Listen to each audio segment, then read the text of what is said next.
सफलता संसाधनों की मोहताज नहीं होती, बस आवश्यकता होती है जी तोड़ मेहनत की। इसे साबित कर दिखाया है इंदौर की अंकिता ने।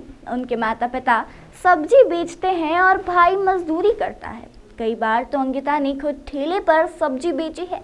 आर्थिक तंगी के बीच कड़ी मेहनत कर अंकिता अब सिविल जज बन गई है। इंदौर के मूसाखेड़ी में रहने वाली अंकिता नागर अभी 25 साल की है। उन्होंने सिविल जज एग्जाम में एससी कोटे में 5वां स्थान हासिल किया है।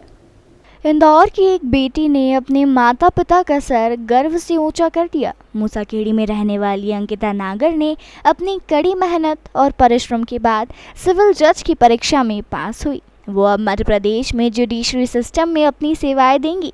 अंकिता बताती हैं कि वह लगातार 8 से 10 घंटे पढ़ाई करती थी। परिवार में माता पिता सब्जी बेचते हैं। अंकिता भी उनकी समय समय पर मदद करती थी। पिता सुबह 5 बजे उठकर मंडी जाते थे। जब मंडी से सब्जी लेकर आते थे तब अंकिता ठेले पर सब्जी जमाती थी। अंकिता ने भी अपने जीवन में काफ़ी संघर्ष किया है। इसी संघर्ष की बदौलत आखिरकार अंकिता को यह सफलता मिली है। अंकिता की मां बताती हैं कि उन्हें अपने समय में बेहतर एजुकेशन नहीं मिल पाया, लेकिन अपनी बेटी को पढ़ाने का एक सपना जो उन्होंने देखा था वह आज पूरा हुआ है। अंकिता का एक बड़ा भाई और उनसे छोटी बहन भी है। अंकिता ने अपने सपने को पूरा करने के लिए शादी तक नहीं की। अंकिता के दोनों भाई बहनों की शादी हो चुकी है। अंकिता बताती हैं कि मैं निष्पक्ष निडर होकर अब आम जनता की मदद करूंगी और उन्हें न्याय दिलाऊंगी। अंकिता उन बच्चों के लिए भी प्रेरणा है जो कड़ी मेहनत के बाद भी कई बार परिश्रम करते हुए एग्ज़ाम में फेल हो जाते हैं और गलत कदम उठा लेते हैं। अंकिता भी कई बार असफल रही, लेकिन उनके लक्ष्य और आत्मविश्वास ने उन्हें सफल बनाया।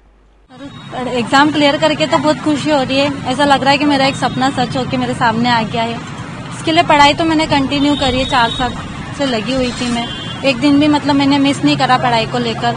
और जब मेरा रिजल्ट नेगेटिव भी आता था तब भी वो तो मेरे लिए एक ट्रिगर रहता था कि अब आगे फिर से बढ़ना है। तो उसी बीच में मेरी तैयारी हुई है। लॉकडाउन में रहता था, पर लॉकडाउन तो मेरे को ऐसा लगा कि मेरे लिए एक सुनहरा सपना बनकर आया था, क्योंकि उसमें मेरे को हर एक अपॉर्चुनिटी मिली थी।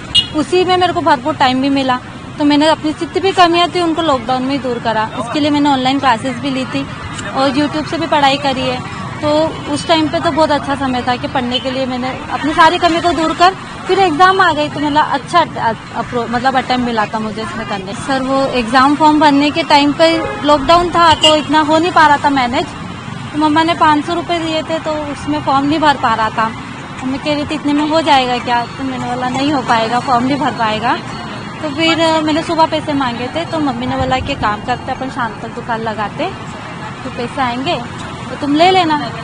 तो फिर वो पैसे उन्होंने शाम को दिए। फिर मैं शाम को ही एग्जाम फॉर्म भरने गई थी इसका।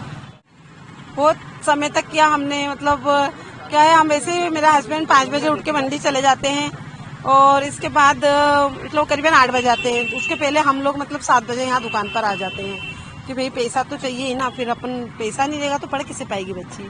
तो इस वजह से वो भी करती थी, हम भी करते थे। चाहे लॉकडाउन था तो पैसे नहीं थे, अब उसने पैसे मांगे 800 रुपये थे, 500 रुपये। और फिर क्या, हम लोग इतने पढ़े लिखे नहीं है तो पता भी नहीं कितना क्या लगता है। हम यही सोच रहे हैं कि भाई हर कभी पैसे क्या देना। तो उसने बोला तो मैंने कहा ठीक है, फिर करके दिए कहीं से उसको, हाँ ले लो आप तो कर लो जो करना है और क्या। रात सुबह से थोड़ी 2 घंटे यहाँ दुकान पे आ जाती, ये शाम को 1-2 घंटे, फिर उसके बाद में पढ़ाई है। हम लोग खाना वाना खाते थे 10 साढ़े 10 बजे, यहाँ से दुकान बंद करके फिर ये पढ़ाई इसकी चालू रहती थी। तो हम बोलते थे बेटा सो जाओ, आप टाइम बहुत हो गया। तो बोले पापा आप सो जाओ, अभी मैं थोड़ी देर और पढ़ के सोऊंगी। फिर हमारी नींद लग जाती, थक तो जाते थे सर, यहाँ पर नींद लग जाती है, क्या मालूम कब तक पढ़ती रहती थी ये। और सुबह उठते तो वापस वही पढ़ाई पे ही ध्यान था सर इसका। आपके कामकाज में क्या हाथ बटाते? जी सर, कामकाज में क्या, अब ये जैसे कि अब मैं मंडी गया, मंडी से सामान लेकर आया, दुकान जमा के अब नहाना धोना ये हो रहता है। उसकी मम्मी रहती तो ये दोनों इधर संभला लेते हैं, फिर मैं आ जाता हूँ तो फिर ये लोग चाहके फिर ये घर का काम भी करते हैं। मैं तो यही कहूँगा सबसे, और टोटल लोगों से मेरा यही कहना है कि अपनी बेटा और बेटी में कोई फर्क नहीं समझे। पहली बात तो ये कि बेटा बेटी एक समान है।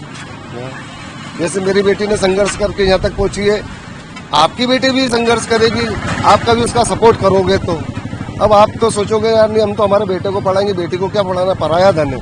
अरे पराया धन काय का, वो तो धन तो अपना है ना। Bureau report, Khabarkosh news, Indore.